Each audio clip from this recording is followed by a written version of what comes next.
For more League of Legends champion stories, subscribe. Who is Veigar? An enthusiastic yordle sorcerer. Veigar has embraced powers that few others dare even approach.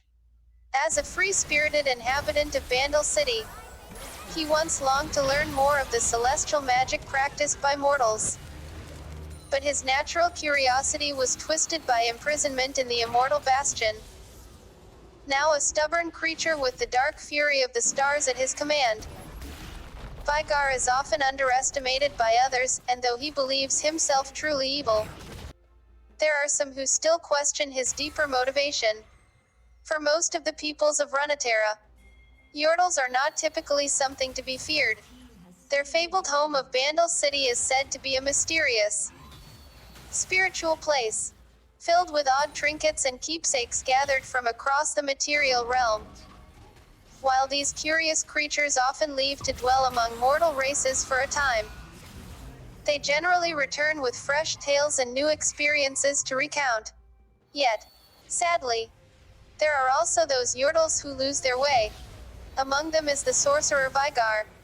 After the Great Darkin War left the world in ruin many centuries ago, the only light that seemed to shine on Valoran came from the skies above. Scattered survivors looked to the heavens, and their renewed study of ancient celestial magic piqued Veigar's interest. Imagining himself already a master of these mystical arts, the yordle joined an order of mages in the Noxii territories, hoping to learn more of their craft. They did not think to question this eager newcomer, and he taught them to draw hope from the patterns created by the movements of the stars. But while many toiled to rebuild the world, others sought to conquer it. The brutal warlord Mordekaiser and his armies swept across the lands, crushing and enslaving any who would oppose his rule.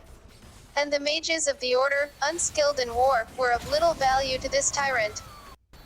Looming over them in his accursed battle plate, his keen eye fell upon Veigar, and Mordekaiser recognized the yordle for what he truly was.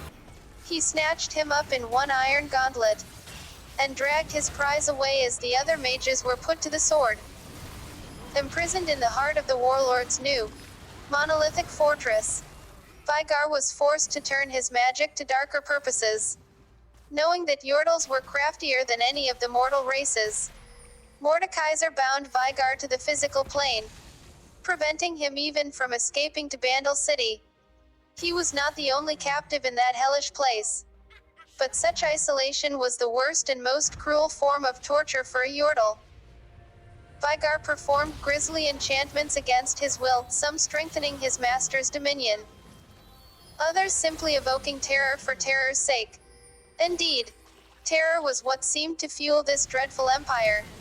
Miserable beyond imagining, Veigar became a reluctant witness as Mordekaiser's vile deeds empowered him to near immortality. Whether it was over the course of decades or centuries, Veigar never knew. But eventually the yordle's magic and appearance started to twist in response. Memories of his past faded. Why had he come to Valoran? Where had he come from? Had he known any other life before this? Questions such as these weighed on his fragile mind, like the last flickers of light before an eclipse. When the revenant warlord's own followers conspired against him, the nightmare of his reign was ended. But by this point Veigar was nigh unrecognizable. His eyes blazed. Even his voice had become a sneer of malice. Fleeing from his ensorcelled cage, the wretched creature had no interest in the wars of succession that inevitably followed. Deep down, he most likely yearned to regain the sense of safety and freedom that all living things crave. And yet, he chose not to turn away from evil, but to embrace it, clad in armor befitting a sinister warlock. He vowed to seize respect in the only way he could remember, through ruthless villainy. Inspiring fear in all who encountered him, he would call down the fury of the stars themselves upon his foes, and trap them in the timeless infinities between moments. And yet Veigar could not quite find the same success as his former captor. Certainly, the good people of Valoran did learn to fear him. To some extent, more often than not. They would find their pastures scorched, or the local baron's mansion razed to its foundations. Sometimes, though, inexplicably, bands of brigands would be driven from their woodland hideouts, or the remains of feral merc wolves found scattered through the town square. And it was difficult to tell whether these acts were malicious or actually reasonably helpful. For all his aspirations of evildoing, it seemed Veigar would always come up a tiny bit short. Still, the nefarious Yordle has not abandoned his quest to become the world's most wicked villain. With his diabolic staff in hand, he seeks nothing less than to bring all before him to their knees, and revels in the timely demise of those who dare to underestimate him.